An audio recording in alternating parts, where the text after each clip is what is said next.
Yes, it may seem a bit bold, but I am. Welcome home, Cojourners. I'm glad you're here for another episode.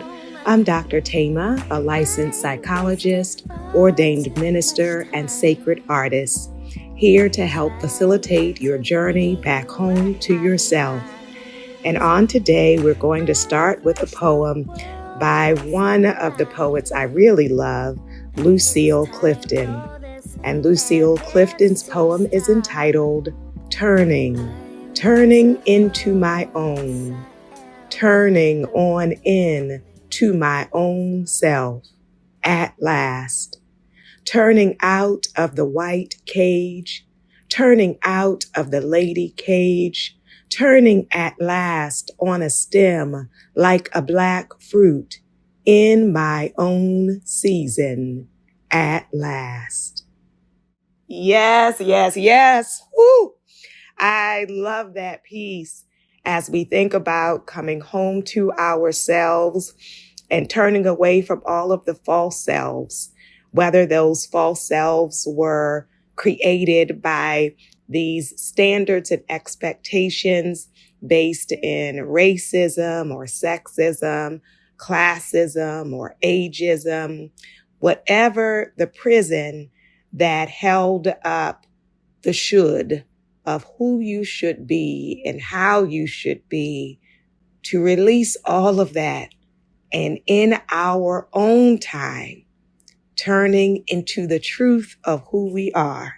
My goodness, that is liberation collectively for all of us to be free, to be the truth of ourselves and to embrace that wholly, completely, the raw essence, the soulfulness of who we are. And I'm excited about that process and journey for myself and for each of you. And I am trusting that as you heal and grow and learn and evolve, that you are turning into the truth of you. And that is such a relief and such a release from all of the years of labor based in invalidation, based on rejection, based on stigma and stereotype, based on stress and trauma and drama. We moved further and further away from ourselves because it wasn't safe to be the truth of us.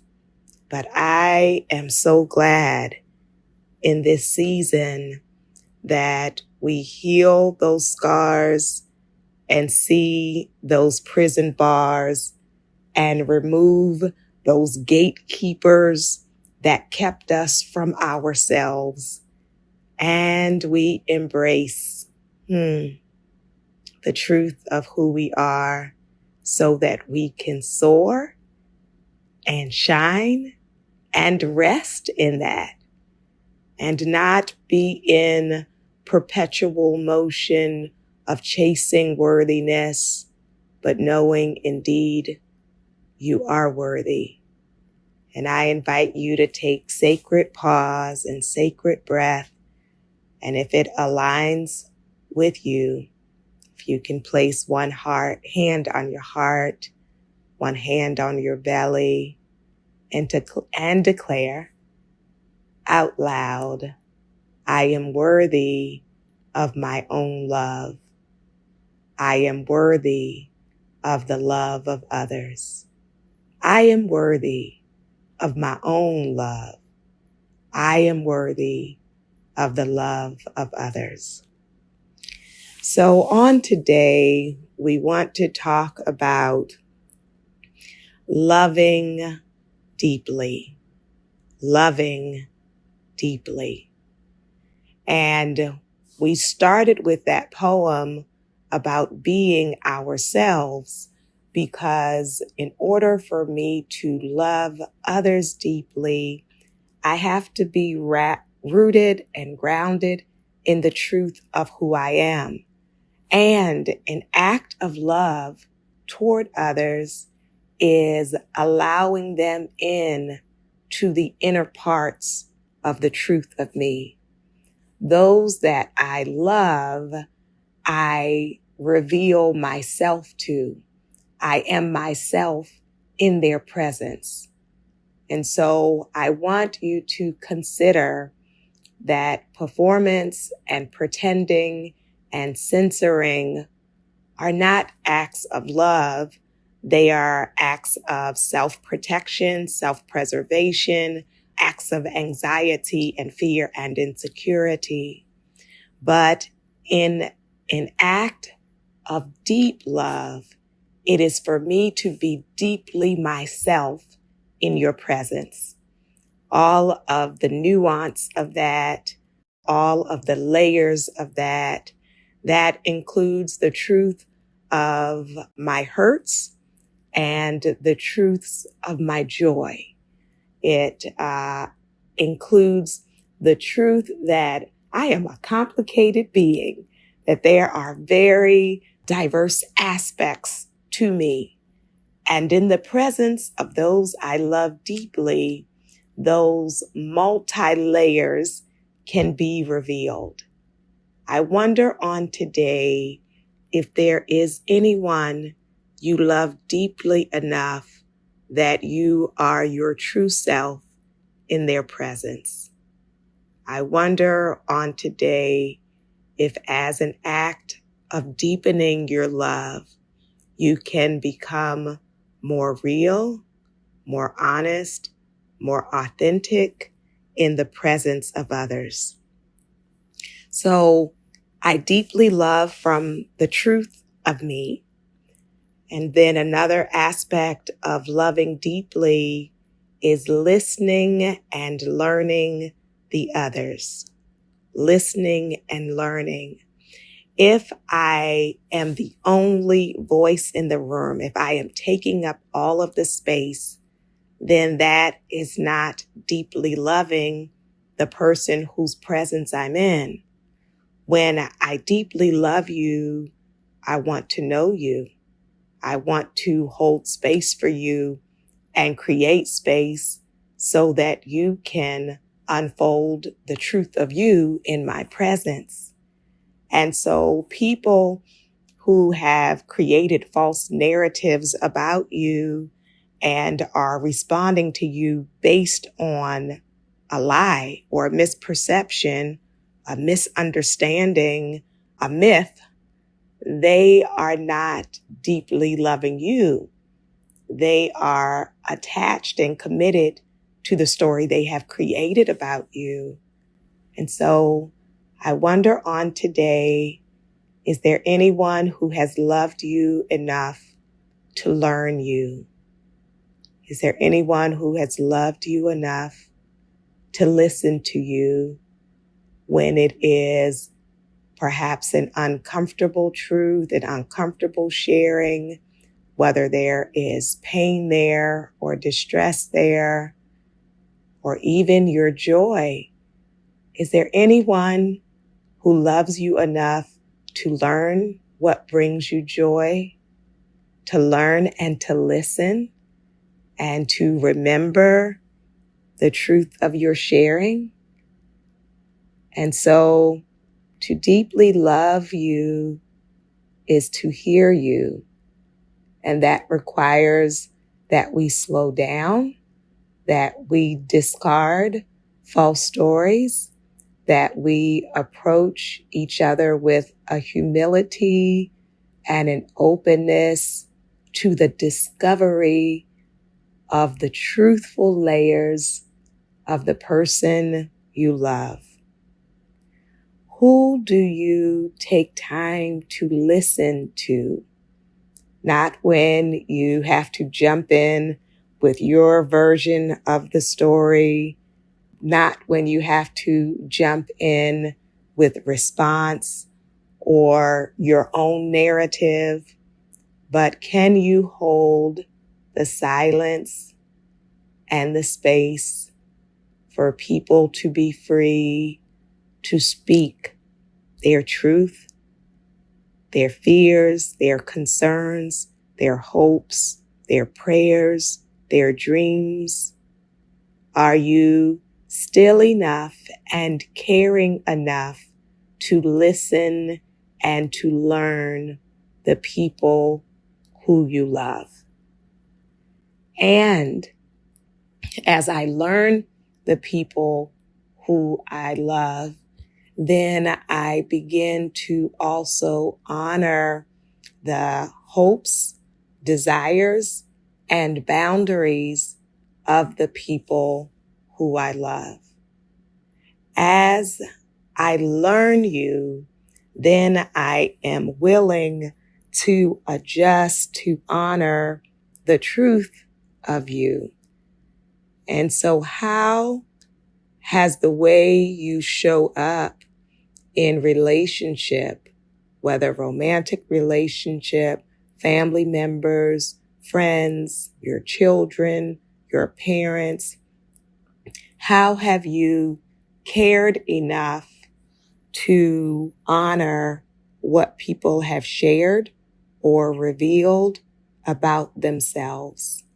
So a deep love is a responsive love. A deep love tunes in to the learning and the heart of the other person, and then is able to honor that in a caring way, in a compassionate way. Not only do we allow people to be themselves and honor people for being themselves, but when we care for people and love them deeply, we also are present with them in an undistracted, unhurried way. We give people time, attention, focus, energy, presence. And so if we can think about time away from technology, where we are not glued to phones or television, but we are actually tuned in to the person that we love. And so thinking about what are the distractions that you need to turn down, turn off, mute, so you can show up for deep intimacy, so that you can show up and really be present, so you can show up and allow the person to feel seen and heard and loved and valued.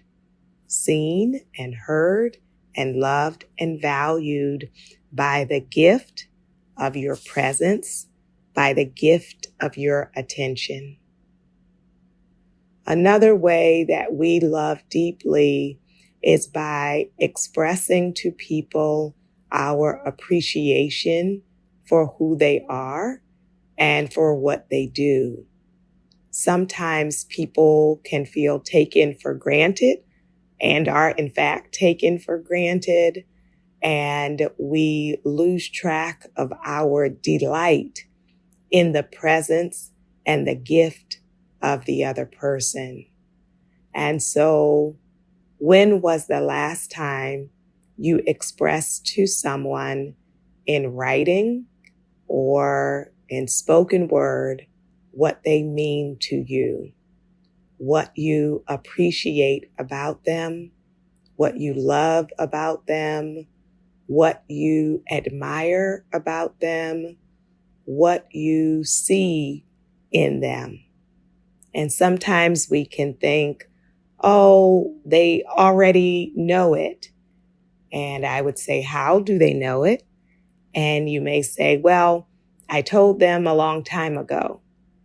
Well, it is important that we water the garden of our love regularly, to not be dependent on a historical reality, but in the present day moments of our relationship, of our friendship, of our connection, to bathe people in affirmation, to speak it, to write it, to be moved enough and taking the risk enough to share it, to say to people the words that can allow them to grasp the depth of your love. Some people may not realize that you love from a deep place because it has not been expressed. And so we want to be intentional about communicating and expressing that care and that love in a way that is nourishing to the other person. We also want to think about being deeply loving means showing support for people in their daily lives and in their dream lives. So when I love someone, I like to bring ease and delight into their day. And so I look for ways to be supportive. And that support can be in very practical ways in our day-to-day obligations and duties and responsibilities. Is there anything I can take off of this person's plate? Is there any weight in their lives that I can help them to carry? And so I show my support in a routine way as it relates to daily living, but also I support the dreams of people I love. And so for me to take seriously the dreams, the goals, the hopes of the other person, and to think about and even dialogue with them, discuss with them about ways I can help make their dreams come true. Some of that may be by believing in them and offering that encouragement. Some of it may be with suggestions. Some of that may be with resources and investing in their dreams.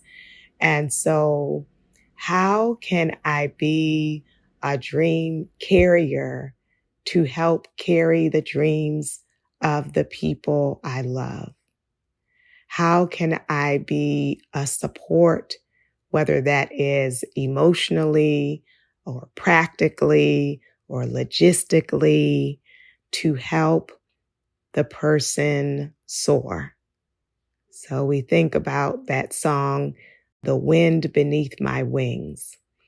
And it's not one-sided, right? We want to be wind for their wings, and hopefully and prayerfully that's mutual and reciprocal.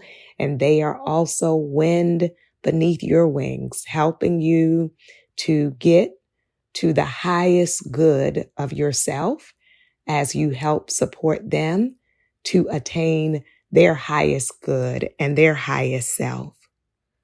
We can also think about loving deeply being a sacred act, a spiritual act. And so to provide for people I love soul food. For those who pray, that may show up as praying for the other person, both in their presence and out of their presence. For those who meditate, it may be that we spend time in meditation together, setting intentions for each other. For those who read sacred texts, it may be that when I come across a verse or a poem or a proverb that I think would be a blessing to that person, that I share it with them. For those who connect to the sacred through music, it may be sharing songs to lift their spirits. For those who connect to the sacred through nature, it may be spending time in nature together. And so to love deeply means on a soul level that I minister to, pour into, lift up, and embrace the person that I love, that they feel it is not just superficial, it is not just surface, but to love on a soul level is to love deeply. I wonder who you may want to love on a soul level and how you want to express that and convey that so people can receive it and feel it. And as we think about loving on a soul level, we can also think about loving deeply, showing up with our affection. And so as I love deeply, the words are important, but the affection is also important. And so whether that is with an embrace, whether that is with holding hands, whether that is with a kiss, what are the ways that I let people know I am present for them? And so with our touch, we know that touch can be healing. And so many people feel touch deprived, feel isolated and disconnected. And so what will it mean for me to spontaneously, without it being requested, to show people my deep love through initiating affection? And I invite you to consider who you feel more comfortable expressing that care for and who you do not. And what are the ways that is received by the other person, right? Because we do want to be careful and mindful about touch, that some people desire that and are comfortable with that, and some people are not. So this is the importance of learning each other, learning what touch feels good to a person and learning what touch does not. And so for us to be affectionate, we think about, we said with words, we think about spiritually, and we also think about with the healing reality, the healing gift of touch. To love deeply also means to have grace for, patience for, and forgiveness of each other. To have grace, patience, and forgiveness. As an act of love, I let people know that there is space and room for our imperfections, that we can work through ruptures, that we can talk through disagreements, that we can grow and heal and learn together. That I am not living life perpetually with my hand hovering over the eject button, or not quick to close the door without giving opportunity for growth, for learning, for development, for evolution, for maturing. And so I invite you to think about a time when you forgave from a deep place of love, and a time where you were grateful you forgave, and perhaps a time when you regretted forgiving because you didn't see growth or appreciation in the aftermath.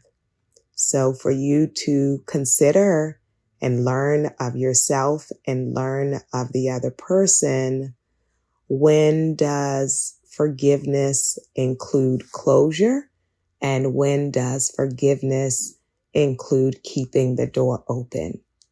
And for each of us, And for each relationship, that will be different.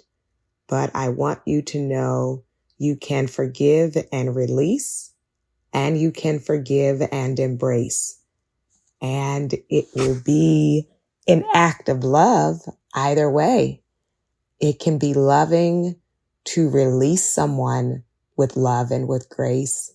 And it can be loving to embrace someone and walk through the difficulty together and think about rebuilding or reconnecting or healing those ruptures. And so for us to consider, how do I express a deep love by showing up even when it is difficult? How do I respond to crisis or to difficulty or to hurt in a loving way? Not losing sight of myself, right? But I can love me and be gracious to me while also loving you and being gracious to you. So we will need to determine, what does that look like in this season of your life? What does that look like? And what does that feel like in this season of life? And then I want to name the importance of loving deeply by being intentional about healing ourselves. So I do not want to wound people because of my wounds. I do not want to bleed on people and put the full weight of my healing on someone else, but instead, as an act of deep love for myself and for others, that I continue the process and the journey of taking care of myself, of tending to myself, of nourishing myself, of exploring and growing myself.